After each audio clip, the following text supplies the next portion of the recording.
नमस्कार, आप सभी का स्वागत है IQ टेस्ट एजुकेशन चैनल पर। दोस्तों, यूपी पीटी के क्रम में ये चौथा वीडियो है, चाहे चौथा लेक्चर कहिए, कुछ भी कहिए, लेकिन ये आज चौथा वीडियो है यूपी पीटी के स्पेशल तैयारी के लिए बौद्ध धर्म। आज हम लोग बौद्ध धर्म पढ़ेंगे। इससे पहले सिंधु घाटी सभ्यता, वैदिक काल और जैन धर्म को समाप्त कर दिया गया है और तीनों वीडियो जो है चैनल के प्लेलिस्ट पे आपको मिल जाएगा आसानी से। तो आज बात करेंगे गौतम बुद्ध जी के बारे में और जो बौद्ध धर्म है इसके बारे में पूरी चर्चा करेंगे, जो आपके पेपर से संबंधित है। आपके पेपर में जो क्वेश्चन आ सकते हैं उस पर डिस्कस किया जाएगा। तो चलिए स्टार्ट करते हैं। पहला बात यही आता है कि बौद्ध धर्म के प्रवर्तक जो बुद्ध थे और बुद्ध का बचपन का नाम सिद्धार्थ था। थोड़ा सा कंफ्यूजन होता है महावीर स्वामी के रिलेशन में और बुद्ध के रिलेशन में, क्योंकि बुद्ध का बचपन का नाम सिद्धार्थ था, लेकिन महावीर के पिताजी जो थे उनका नाम सिद्धार्थ था। वो वज्र संघ के संस्थापक थे या मुखिया थे, लेकिन यहाँ इनके पिता है शुद्धोधन और ये शाक्य गण के मुखिया थे। तो आप लोग इसमें बिल्कुल कंफ्यूज मत होइएगा। महावीर के पिताजी जी जो थे वो सिद्धार्थ थे और वज्र संघ के मुखिया थे, लेकिन इनके पिता जो हैं शुद्धोधन थे और शाक्यगढ़ के मुखिया थे। नाम में थोड़ा सा दिक्कत आता है, कंफ्यूजन होता है। सिद्धार्थ जो था बुद्ध के बचपन का नाम था, लेकिन महावीर के पिता का नाम सिद्धार्थ था और महावीर का जो बचपन का नाम था उनका वर्धमान नाम था। तो यहाँ कंफ्यूज मत होइएगा। मुझे पता है, मैं भी तैयारी किया हूँ, कहाँ कैसे आदमी कंफ्यूजन पैदा होता है वो मुझे अच्छे से पता रहता है।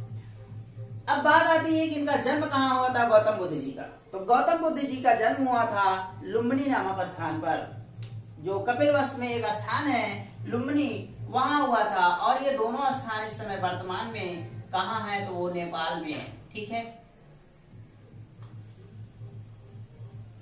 इनकी माता का क्या नाम था? इनकी माता का नाम था महामाया। जो गौतम बुद्ध के जन्म के 7 दिन बाद ही इनकी मृत्यु हो जाती है। ये इनका स्वर्गवास हो जाता है। तब इनका लालन पालन की समस्या आती है। इनकी सगी मौसी प्रजापति गौतमी इनका लालन पालन करती हैं। बाद में जो है शुद्धोधन इनसे प्रजापति गौतमी जी से शादी कर लेते हैं, विवाह कर लेते हैं। तो गौतम बुद्ध जी का जो लालन पालन हुआ उनकी मौसी के द्वारा हुआ। और बात करें कि बुद्ध की पत्नी का नाम क्या था, तो बुद्ध की पत्नी का नाम यशोधरा था। और इनके और 2-3 नाम मिलते हैं, जैसे बिंबा, गोपा, भद्रकच्छना, ये 3 नाम और मिलते हैं यशोधरा जी का। गौतम बुद्ध जी का एक बेटा भी था और उसका नाम था राहुल। ये तो हो गई बेसिक जानकारी गौतम बुद्ध जी के जन्म से। और एक चीज छूट रहा है कि गौतम बुद्ध जी का जन्म कब हुआ था, तो 563 ईसा पूर्व में हुआ था। अब बात करते हैं कि गौतम बुद्ध जी आखिर कैसे अचानक से संन्यास लेने की बात सोचते हैं। तो होता क्या है कि एक दिन वो नगर भ्रमण पर निकलते हैं रथ पर सवार होकर। वहां उन्होंने क्रमशः 4 चीजें देखी। जो पहला है, एक वृद्ध व्यक्ति को इन्होंने देखा, इनको कष्ट हुआ। फिर एक रोगी व्यक्ति को देखा, वहां भी इनको कष्ट हुआ। फिर एक शव को ले जाते हुए जो रो रहे हैं, उनके पीछे जो जा रहे हैं, रो चिल्ला रहे थे, उसको भी देखा तो इनको बड़ा कष्ट हुआ। फिर उन्होंने एक खुशहाल सन्यासी को देखा तो इनको लगा और कि यही व्यक्ति जो है सबसे दुनिया का सबसे ज्यादा सुखी है और धन दौलत कुछ भी चीजें मायने नहीं रखती हैं। मायने रखता है तो संन्यास। संन्यास लेने का मतलब ये होता है कि आपको हर चीज से मुक्ति ले लेनी है। किसी भी चीज में आपको ध्यान नहीं देना है। जो सांसारिक चीजें हैं उस पर बिल्कुल बातें ही नहीं करनी है, उस पर बिल्कुल सोचना ही नहीं है। वही संन्यास चीजें होती हैं, वही संन्यास ग्रहण होता है। इनको लगा कि ये सब व्यर्थ की चीजें हैं, राजमहल और सब दुनिया भर की चीजें, तो इन्होंने संन्यास ग्रहण का जो है बना लिया विचार। तो दोस्तों, जिस प्रकार से गौतम बुद्ध जी 4 चीजें देखते हैं और उसके बाद उनको संन्यास लेने का मन करता है, तो फिर वो क्या करते हैं, 29 वर्ष की आयु में 29 वर्ष की आयु में वो घर को छोड़ देते हैं और इस क्रिया को, इस गृह त्याग को बौद्ध ग्रंथों में महाभिनिष्क्रमण कहा गया है। ये बहुत ही इंपॉर्टेंट है, बार बार आपके पेपर में आ ही जाता है। अब बात आती है जब बुद्ध जी अपना घर छोड़ देते हैं तो उनको जगह की तलाश होती, भाई कहाँ से कहाँ, किस जगह कैसे करें। तो उन्होंने एक पीपल का वृक्ष देखा, उसी के नीचे उन्होंने अपनी समाधि लगाई, बैठे तप करने के लिए। अब एक चीज आप कंफ्यूज मत होइएगा, महावीर जी जो थे वो साल वृक्ष के नीचे बैठे थे, रिजपालिका नदी के किनारे बैठे थे, और ये पीपल के वृक्ष के नीचे बैठे थे बुद्ध जी। तो इतना ध्यान रखिएगा, क्योंकि कुछ चीजें सिमिलर हैं बौद्ध धर्म में और जैन धर्म में, और हम लोगों को वहां होता है बड़ा भारी कंफ्यूजन। तो इस कंफ्यूजन को हमें नहीं रखना है, ठीक है।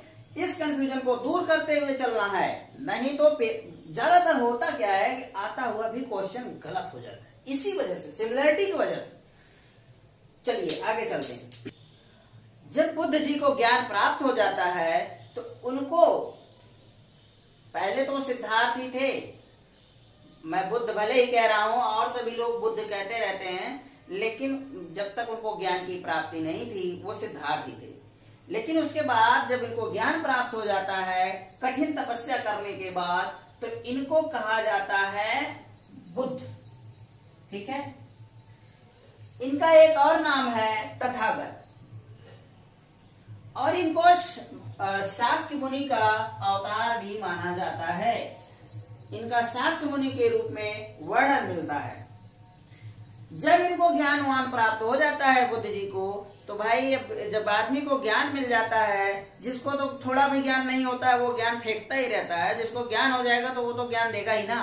तो इन्होंने पहला उपदेश अपना जो है सारनाथ जो है वाराणसी में ही है, तो सारनाथ में अपना इन्होंने प्रथम उपदेश दिया, ठीक है। और इस प्रक्रिया को, प्रथम उपदेश को धर्म चक्र प्रवर्तन कहा गया है। जितना भी अंडरलाइन हो रहा है ये जान लीजिए कि फैक्ट है, और आपके पेपर में डायरेक्ट आने की पूरी कुवत रखती। बुद्ध की मौसी प्रजापति गौतमी थी, जो इनका लालन पालन भी की थी, आप लोगों को अच्छे से पता है। बौद्ध संघ में प्रवेश पाने वाली प्रथम महिला थी। पहले तो बुद्ध जी इनको नहीं दे रहे थे बौद्ध संघ में प्रवेश, लेकिन इनके शिष्य थे आनंद, तो उन्होंने ही इनको कहा करे गुरुजी दे दीजिए, तो मान गए होंगे, दे दिए फिर, ठीक है। अब बात आती है बुद्ध के प्रमुख अनुयायी जो राजा थे। भारतीय इतिहास में इनका बड़ा महत्व है। तो पहले थे बिंबिसार, दूसरे थे प्रसेनजित और तीसरे थे उदयन, ठीक है। तो महात्मा बुद्ध जी की मृत्यु जो है 483 ईसा पूर्व में 80 वर्ष की आयु में कुशीनारा में मृत्यु हो जाती है, और इनके मृत्यु को बौद्ध ग्रंथों में महापरिनिर्वाण कहा गया है, जो वेरी इंपॉर्टेंट है, बार बार परीक्षाओं में आता है और पूछा जाता है। बुद्ध ने सांसारिक दुखों के संबंध में 4 आर्य सत्य दिए हैं, और वो हैं, पहला है दुख, दूसरा है समुदाय, तीसरा है दुख निरोध, और चौथा है दुख निरोध गामिनी प्रतिपदा। निरोध का मतलब क्या होता है? रुकावट, समस्या का समाधान,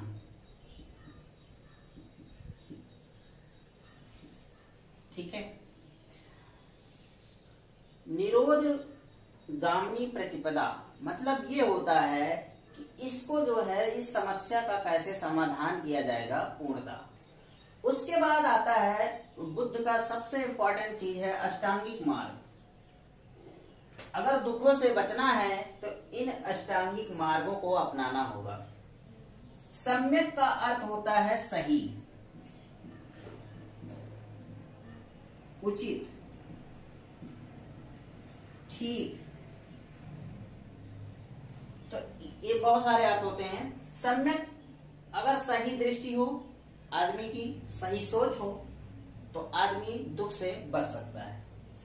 सम्यक संकल्प, अगर सही संकल्प है तो आप अपने किसी कार्य को पूरा कर सकते हैं। सम्यक वाणी, अगर सम्यक मीठी भाषा है, ठीक भाषा है, ठीक बोली है, तो आप जो है अपना काम किसी से भी निकलवा सकते हैं।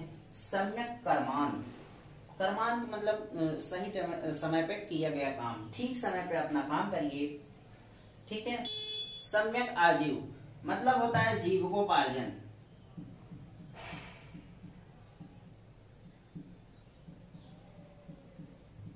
सही आजीविका होनी चाहिए। फिर सही व्यायाम करना चाहिए, सही स्मृति होनी चाहिए, याददाश्त होनी चाहिए और सम्यक समाधि, सही प्रकार से समाधि भी आपकी होनी चाहिए। ये हैं 8 अष्टांगिक मार्ग जो बहुत ही इंपॉर्टेंट हैं और ये पेपर में आपके खूब आता है। तो आप लोग इसको ठीक से 2-4 बार देखेंगे तो लर्न हो जाएगा। तो बौद्ध धर्म में जो है बौद्ध संगीतियां होती हैं और 4 प्रमुख संगीतियां होती हैं। सबसे पहले मैं आपको इसका बता देता हूं, फिर उसके बाद इसको लर्न करने के लिए एक छोटी सी ट्रिक भी आपको बताऊंगा, तो थोड़ा सा आसान हो जाएगा आपको लर्न करने में। जैसा कि आप सभी जानते हैं कि 483 ईसा पूर्व में कुशीनारा में बुद्ध जी का मृत्यु हो गया। फिर उसी के बाद उनके जो चेला चापर थे इस धर्म का नाश करने पर तुल गए। बौद्ध संगीतियां स्टार्ट किया और धीरे धीरे ये जो है बर्बाद होने के कगार पर बौद्ध समुदाय जो है, बौद्ध धर्म जो है बर्बाद होने लगा। सबसे पहले 483 ईसा पूर्व में राजगिरी जो सत्यपूर्ण गुफा है उसमें होता है और इसके शासक, ये शासक कौन थे उस समय? तो अजातशत्रु थे और अध्यक्ष महाकश्यप जी थे। फिर दूसरी 100 साल बाद 383 ईसा पूर्व में वैशाली में होता है, इसका स्थान होता है। कालाशोक इसके शासक होते हैं उस टाइम के और सर्वकामी या सभ्यकामी इसके अध्यक्ष होते हैं। फिर 251 ईसा पूर्व में पाटलिपुत्र में होता है अशोक के शासनकाल में और अध्यक्ष होते हैं मोगल पुत्र तिस। फिर 100 ईसा पूर्व में जब कश्मीर जालंधर कुंडलवन कनिष्क के शासनकाल में होता है और इसके अध्यक्ष होते हैं वसमित्र। तो ये 4 हैं, बहुत महत्वपूर्ण हैं। और स्थान के बारे में अगर बात किया जाए तो ये 3 स्थान तो ऐसे हैं जो डायरेक्ट बिहार में ही हैं, ठीक है। और ये शासक हैं, ये हैं। अब बात करते हैं कि कैसे इनको याद करना है। 483 ईसा पूर्व में जैसा कि भगवान बुद्ध का मृत्यु हो गया था, तो यहाँ से स्टार्ट करिएगा उनके मृत्यु से और इस धर्म का नाश होना चालू होता है बौद्ध संगीतियों की वजह से ही। फिर 383 100 साल बाद होता है, तो इसको याद करने की जरूरत ही नहीं पड़ेगी। 483 के बाद डायरेक्ट 383 पे आइएगा। फिर 251 को याद रखिएगा और 150 साल बाद इसको हुआ था चौथा, इसको ध्यान में रखिएगा कि अब हमको इसको याद कैसे करना है। सबसे पहले अब हम स्थान के बारे में देखते हैं। सबसे पहले लेंगे राज, ठीक है। तो लिख लेते हैं राज किया। सप्त मतलब 7 होता है, सत्यपूर्ण गुफा, तो इसको हम सिर्फ 7 लेंगे। 7 वैशाली को वलसाली कहेंगे।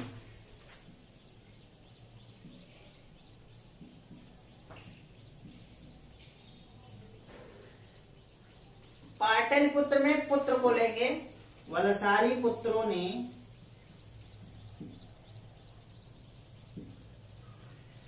कश्मीर को सिर्फ लेंगे, कश्मीर में।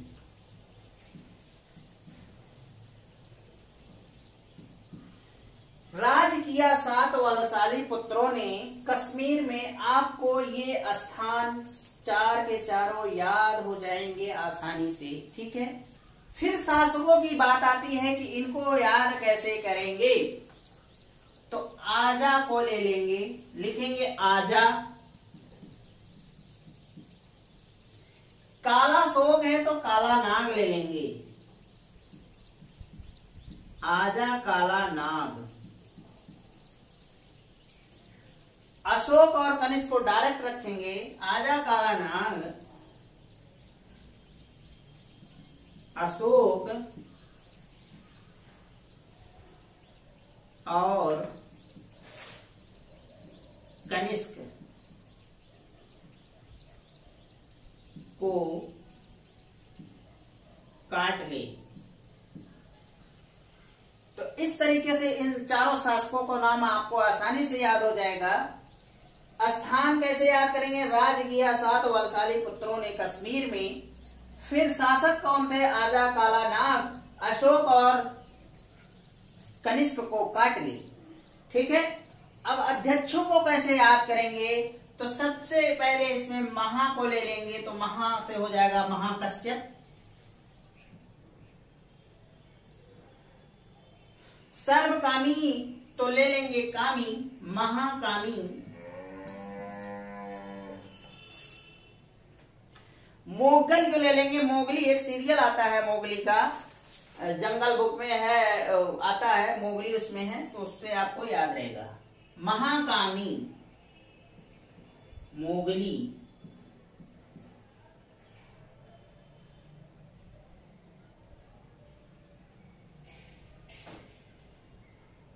का वसुमित्र है तो मित्र ले लेंगे, मित्र है। तो ये एक छोटा सा तरीका है याद करने का। अगर आप लोगों को पसंद आता है तो इसको याद करने के अपने आप थोड़ा सा रख लीजिए, आपको आसानी होगी, क्योंकि ये ऐसे फैक्ट याद करना थोड़ा सा कठिन होता है और बार बार भूलता है।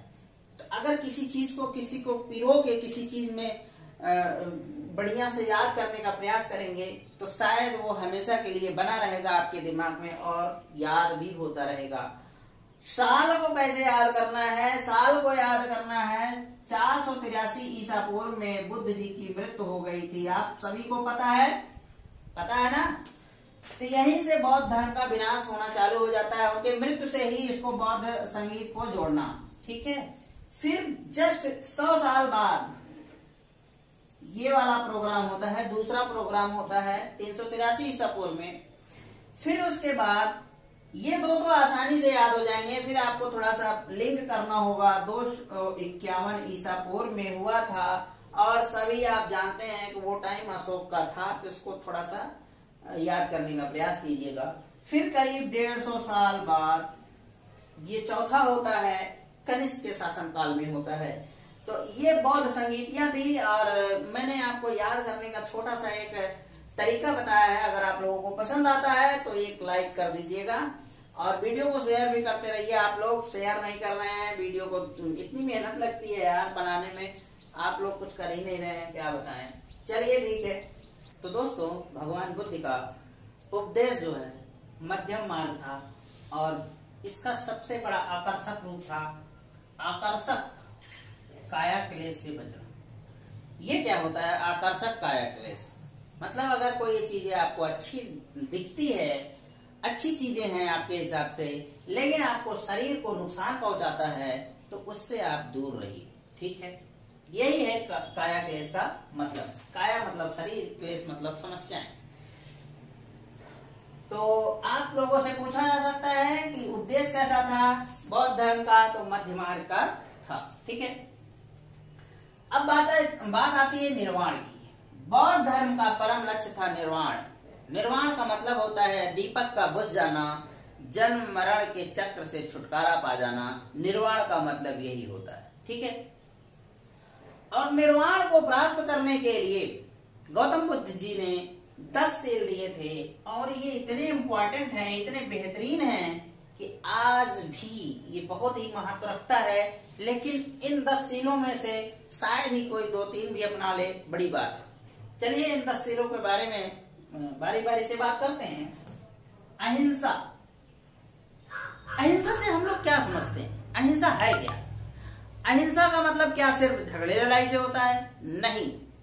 अहिंसा से मतलब होता है कि आपके द्वारा किसी को भी कष्ट नहीं पहुंचना चाहिए, चाहे जीव हो, चाहे छोटा से छोटा जीव जंतु हो, चाहे कोई आदमी हो, चाहे कोई जानवर हो, कुछ भी हो इस धरती पर अगर है, अगर आपके द्वारा उससे प्रॉब्लम हो रही है तो आप हिंसक हैं। जैसे लोग दम्भ भरते हैं कि मैं तो झगड़े लड़ाई नहीं करता, मैं तो अहिंसावादी हूं। No, that's wrong. ये अहिंसावादी नहीं है। आप मांस खाते हैं, मछली खाते हैं, बकरी मुर्गा गाय भैंस खाते हैं, तो आप अहिंसावादी नहीं हैं, आप हिंसक हैं। तो आप अपने में आपको इसमें सुधार लाना होगा। अगर आपको कहना चाहिए, अगर आप कहलवाना चाहते हैं कि मैं अहिंसावादी हूं, तो आपको ये सारी चीजें भी अपनानी होंगी। दूसरी बात आती है सत्य। सत्य बोलना है, ये आज के टाइम में बहुत ही कठिन काम है। सत्य ही बोलना तो बड़े बड़े ऋषि मुनि नहीं कर पाए, तो इंसानों की तो बात छोड़िए, इनके बस की बात नहीं है। वो भी कलयुगी इंसानों की तो बिल्कुल बात नहीं है। हर 2 मिनट पे एक झूठ बोलना है, बिना झूठ बोले काम ही नहीं चलता। तो कैसे? तो इस तरीके से ये दो तो भाई बड़ा मुश्किल है। अहिंसावादी बनना थोड़ा सा आसान है, लेकिन सत्य बोलना नहीं, बहुत कठिन काम। अस्ते मीन्स होता है चोरी। चोरी ना करना, चोरी का त्याग करना, ये भी आसान है, इसको भी आसान है, ये भी आसान है। इससे तो किया जा सकता है अहिंसा। आप मांस मछली छोड़ दे रहे हैं और लोगों से झगड़े रहे हैं, तो आप अहिंसावादी आसानी से बन सकते हैं। और चोरी से भी बचा जा सकता है। दूसरा है व्यभिचार से बचना, गंदे कामों से बचना है, ये भी संभव है। गलत काम मत करिए, ठीक है। आगे आता है शराब के सेवन से बचना। आज के टाइम में मुझे लगता है कि 70% लोग तो शराब पीते हैं। और ये भी एक व्यभिचार ही है, गंदे काम है, तो इससे बचना चाहिए। ये 5 सील हो गए। समय से भोजन ग्रहण करना, ये भी आवश्यक है। अगर शरीर को स्वस्थ रखना है तो समय से भोजन करिए। कोमल शैया पर सोने से बचना। आज के कितने लोग हैं कोमल शैया पर नहीं सोना चाहते? कौन है जो तख्त और जमीन पर सोना चाहता है? सबको चाहिए डल्लप का गद्दा, बढ़िया, लेकिन इसको करना चाहिए। ये इंपॉर्टेंट है, शरीर के लिए बड़े ही लाभदायक भी है।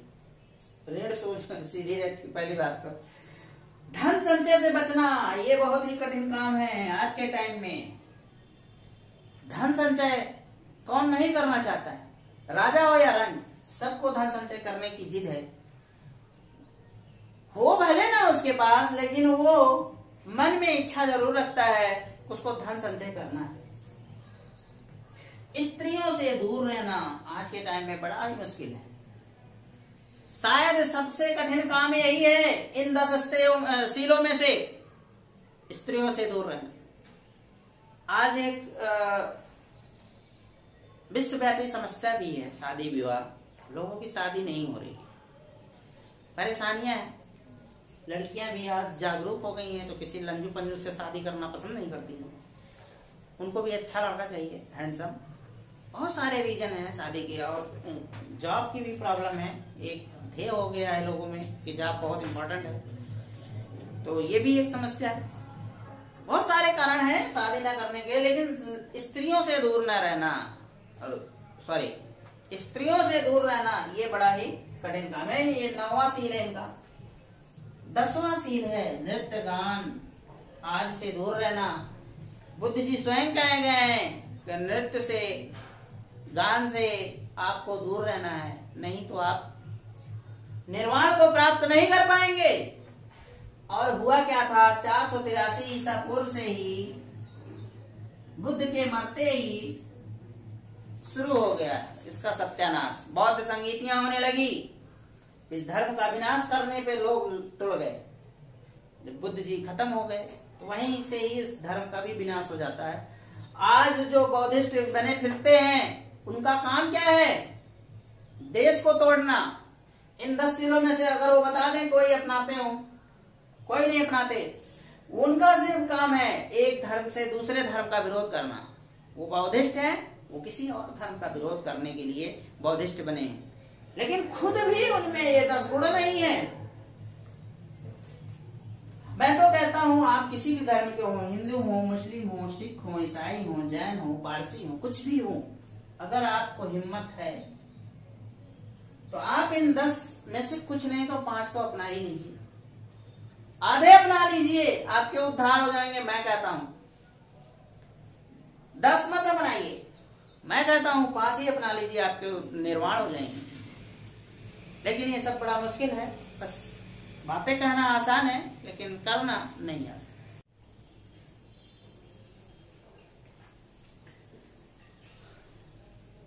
महात्मा बुद्ध जो है पुनर्जन्म में विश्वास रखते थे तथा यज्ञ कर्मकांड तथा पशु बल का विरोध इन्होंने किया। ठीक है, पशु बल का विरोध किया है बुद्ध ने, इसको ध्यान रखिए आप लोग। और पुनर्जन्म में विश्वास रखते थे, ये इंपॉर्टेंट है।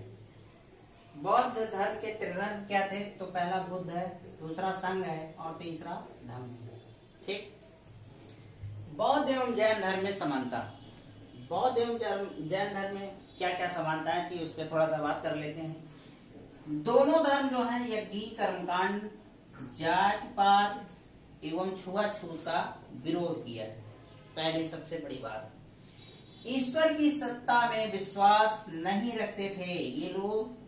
बौद्ध और जैन धर्म में दोनों में ईश्वर को नहीं माना जाता था, भगवान को नहीं माना जाता था। उद्देश्य के लिए जनसाधारण की भाषा प्राकृत एवं पाली का प्रयोग किया दोनों धर्मों ने। ठीक है, और एक सबसे बड़ी बात, दोनों धर्म के प्रवर्तक क्षत्रिय कुल के थे। तो ये थी समानता बौद्ध धर्म में। अब हम बात करेंगे बौद्ध एवं जैन धर्म में असमानताएं क्या थी। तो पहली असमानता की तरफ चलते हैं। अहिंसा में दोनों धर्म विश्वास करते थे, मगर जैन धर्म इस पर अधिक बल देता था। ठीक है, दूसरा है जैन धर्म में मोक्ष या निर्वाण प्राप्त करना शरीर त्याग के बाद ही संभव था, मतलब मरने के बाद ही जैन धर्म में ये संभव था। लेकिन बौद्ध धर्म में निर्वाण प्राप्त के लिए मरने की जरूरत नहीं थी। जैन धर्म के उपासक काया क्लेश के मार्ग को अपनाकर कठोर व्रत का पालन करते थे, जबकि बौद्ध धर्म में मध्यम मार्ग अपनाने की बात कही गई है। जैन लोग जो थे ये बहुत ही कठिन तपस्या के माध्यम से काया क्लेश को अपनाते थे, लेकिन जैसा कि मैंने वीडियो में बताया था पहले कि मध्यम मार्ग को अपनाया था बौद्ध धर्म ने। जैन धर्म भारत के बाहर नहीं फैल सका, जबकि बौद्ध धर्म बहुत सारे देशों में फैला, जैसे आपके पास के श्रीलंका है, चीन है, जापान है, यहाँ सब ये धर्म फैला। दोनों धर्म में मूर्त पूजा का प्रचलन था। जैन और बौद्ध दोनों धर्म में मूर्त पूजा का प्रचलन था, लेकिन जैन मतावलंबी क्या करते थे कि महावीर जी की नग्न मूर्ति का पूजा करते थे, जबकि बौद्ध धर्म में ऐसा नहीं होता था। बौद्ध धर्म में बौद्ध जी का जो पूजा होता था वो बढ़िया बकायदे कपड़े में रहते थे। तो ये था बौद्ध धर्म। आज का आपका वीडियो ये समाप्त होता है, और अभी आपका होमवर्क बाकी है। तो आपको 10 क्वेश्चन मैं अभी भी दे रहा हूँ, और उसमें आपको कमेंट बॉक्स में आंसर इसके करने हैं अगर आपको आते हैं। वैसे मैं आशा करता हूँ कि आप 10 के 10 आप इसका आंसर सही करेंगे। तो चलिए चलते हैं आपके होमवर्क की तरफ। तो दोस्तों आपका होमवर्क आपके सामने है। 10 क्वेश्चन हैं, इनके आपको आंसर करने हैं बिना किसी लांग लपेट के। आपको ऑप्शन नहीं दिए गए हैं क्योंकि मैं वीडियो को पढ़ाया हूं और पूरा सिलेबस को कायदे से कवर किया है। जो आपके पीटी में ये सारे क्वेश्चन आ सकते हैं, तो इसको मद्देनजर रखते हुए आपके होमवर्क में दिए। बौद्ध ग्रंथों में गृह त्याग को क्या कहते हैं? पहला क्वेश्चन है आपका, बौद्ध ग्रंथों में बुद्ध के मृत्यु को किस नाम से संबोधित करते हैं? दूसरा क्वेश्चन। तीसरा है सांसारिक दुखों से मुक्ति हेतु बुद्ध ने कितने मार्ग बताए हैं? चौथा है चतुर्थ बौद्ध संगीत किस शासक के शासन काल में या काल में हुआ था? पांचवा क्वेश्चन है प्रथम बौद्ध संगीत किस स्थान पर आयोजित किया गया? छठा है निर्वाण का अर्थ क्या होता है? सातवां है अस्तेय का तात्पर्य बताइए। आठवां है बुद्ध ने निर्वाण प्राप्त के लिए कितने सील दिए? नौवां है बुद्ध के पिता किस गण के मुखिया थे? लास्ट और अंतिम प्रश्न है संघ में प्रवेश पाने वाली अर्थात बौद्ध संघ में प्रवेश पाने वाली प्रथम महिला का नाम बताइए। तो दोस्तों ये था आज का आपका क्लास। आपको कैसा लगा कमेंट के माध्यम से बता सकते हैं, उत्साहवर्धन कर सकते हैं लाइक करके, शेयर करके। और अगर चैनल पर नए हैं तो वीडियो को या चैनल को जरूर सब्सक्राइब करिएगा। आपसे बस इतना ही निवेदन है, बाकी तो मैं अपना काम कर रहा हूँ, आप भी अपना काम करिए। Best of luck.